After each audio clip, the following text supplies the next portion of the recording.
देख के डर लगता है कि आदमी हो तो क्या बीतेगी उस पे। लेकिन ये मासूम जानवर,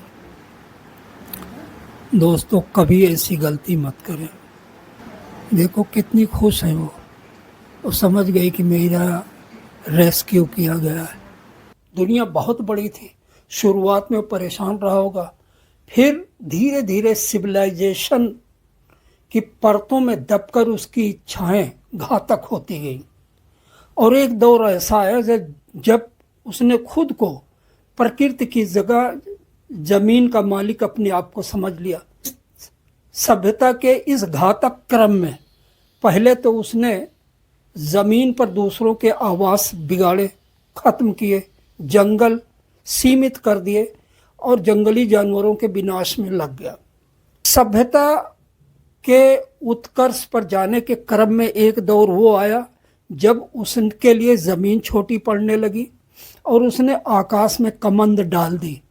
अब वो दिन दूर नहीं जब आकाश के ग्रहों की बंदर बांट के लिए आपस में जंग लड़ेगा, क्योंकि फिलहाल इंसान की अपनी उम्मीदें, अपनी आशाएं, अपनी भूख इतनी बड़ी है कि समंदर, खूबसूरत प्रकृति के समंदर जिसमें लाखों करोड़ों जीव रहते हैं, उनके ऊपर भी बनाई। दुनिया का सबसे बड़ा जीव भी समंदर में ही रहता है, लेकिन इस समंदर में रहने वाले जीवों के लिए इंसान कितना घातक हुआ, कितनी मौत की नई इबारतें समंदर की सतह पर लिखने बैठ गया। लेकिन ऐसे भी देश है सभ्यता के जो इस चीज की वकालत करते रहे कि इन जीवों को बचाने की भी जिम्मेदारी हमारी है। सील जो समुद्र को खूबसूरत ही नहीं बनाते, उसका कचरा साफ करते हैं, उनके लिए खुद इंसान कितने कचरे मौत के कचरे समंदर में डालता है। नामीबिया देश के रेस्क्यू ऑपरेशन करने वाले उन लोगों से मिलिए, उनकी वीडियो देखिए आज कि वो सीलों को बचाने के लिए किस तरह खतरों से खेल रहे हैं। देखिए प्रकृति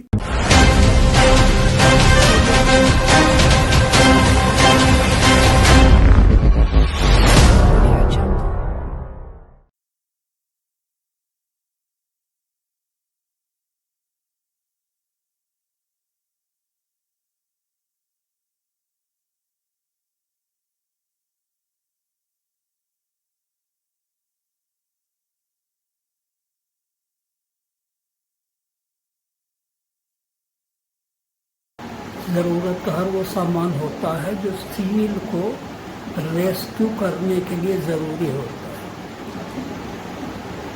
ये देखिए, ये रस्सियाँ काफ़ी बड़ी होती हैं और शिकारियों के जो कांटे होते हैं, मछलियाँ फंसाने वाले, समुद्र में इधर उधर बहते रहते हैं, वो कई बार इनके मुंह में आके फंस जाते हैं, जबान में, आँखों में, चेहरे पे। ये देखिए एक प्लास्टिक का पट्टा फंसा हुआ है।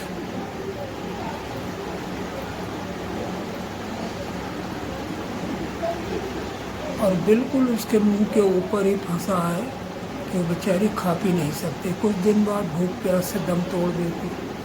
और इसके साथ में जो प्लास्टिक के धागे होते हैं, रस्सियाँ होती हैं, वो इनके नर्म हड्डी रहित शरीर को काटता हुआ आर पार जाता है, तो वैसे भी ये मर जाती है। लोग अपनी लापरवाही के चलते समंदर को भी एक डस्टबिन समझकर जाने इनकी मौत के कितने सामान वहाँ छोड़ देते हैं। ये अफ्रीका के नामीबिया कंट्री की तस्वीरें हैं जो आप देख रहे हो। बहुत बड़ी जिम्मेदारी का काम होता है और हर वक्त इनको रेस्क्यू करते हुए, जिनकी जान बचाते हुए, इनके पकड़ते हुए, इनको छोड़ते हुए हर वक्त इनको चोट खाने का और गंभीर चोट खाने का खतरा होता है, क्योंकि ये गंभीर रूप से घायल कर सकते हैं रेस्क्यू टीम के किसी भी सदस्य को जो इनके बहुत नज़दीक होते हैं बचाने की कोशिश करते हैं। अब देखिए ये प्लास्टिक काफ़ी मोटी है और इसके गले में मुंह के ठीक ऊपर फंसी हुई है। रेस्क्यू ऑपरेशन में ये उसकी जान बचाने की कोई पूरी कोशिश कर रहे हैं और टीम का एक सदस्य वीडियोग्राफी कर रहा है।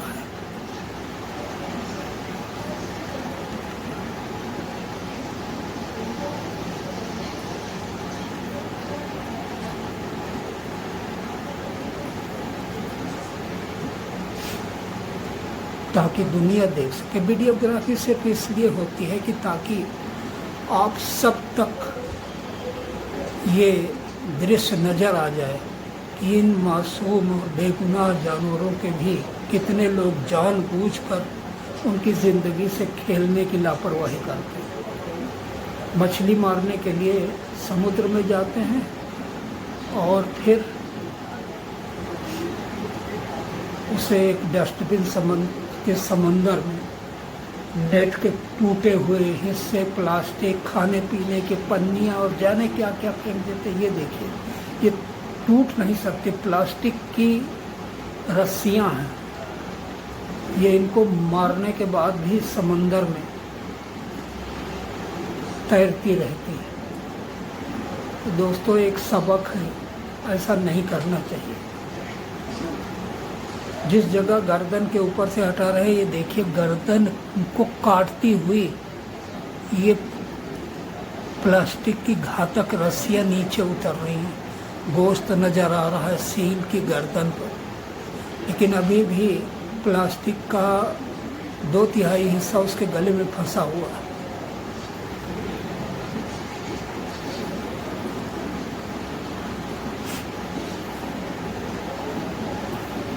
कभी कभी तो सील का जब रेस्क्यू ऑपरेशन चल रहा था, वो बिल्कुल चुपचाप पड़ी होती हैं। उनको लगता है कि नहीं ये दुश्मन नहीं है, ये हमारा, वो देखो गर्दन में कितना गहरा घाव लग रहा है जो काटती हुई सीधे नीचे जा रहे हैं। आप जानते हैं सील में सीधी एक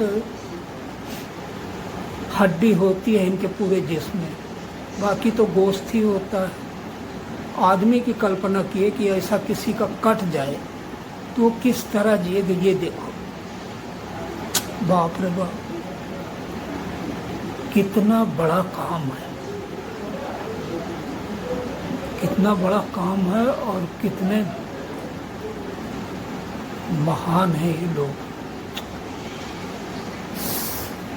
और कितने खतरों में घुसकर अपनी ज़िंदगी को दांव पर लगाकर दूसरे की सांसों की हिफाजत और ज़िंदगी देने की कोशिश होती है इनकी। ये तो छोटी है, अब देखो मुंह खोला जा रहा है, ये निकली। वो समझती है कि, और सरपट पड़ना होता है सील को। ये मुश्किल से 10-15 सेकंड की ज़बरदस्त दौड़ होती है जिसमें इनको लोकेट करके अपने नेट में फंसाना होता है। ये देखो, ये छोटाऊ पूरी ताकत से भाग रहे थे और कहीं ना कहीं इनके जिस्म पर है वो,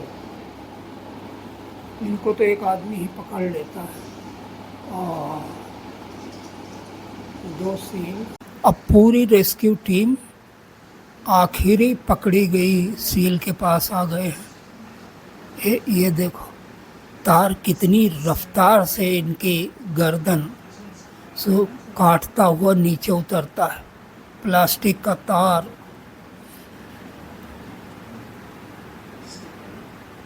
और जैसे जैसे वो कोशिश करती हैं अपने बचाव के लिए, ये तार इनके जिस्म को काटता हुआ नीचे उतरता जाता है। कितने बड़े दर्द का समंदर लेकर ये अपने समंदर में तैरती हैं, भागती हैं। ये इंसान नहीं है कि जो खुद चलकर इंसानों के पास पहुंचे, बल्कि रेस्क्यू टीम को देखकर वो भागती हैं।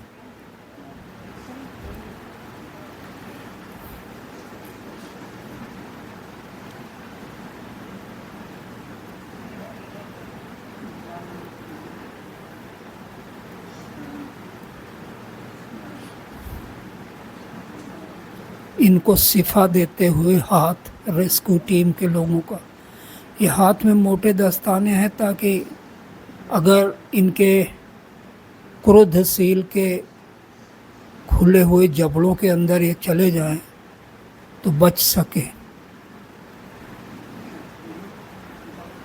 कुछ तार तो इनके फर के नीचे गोश्त में उतरकर गायब से हो जाते हैं, तो बड़ी सावधानी से टटोलना पड़ता है।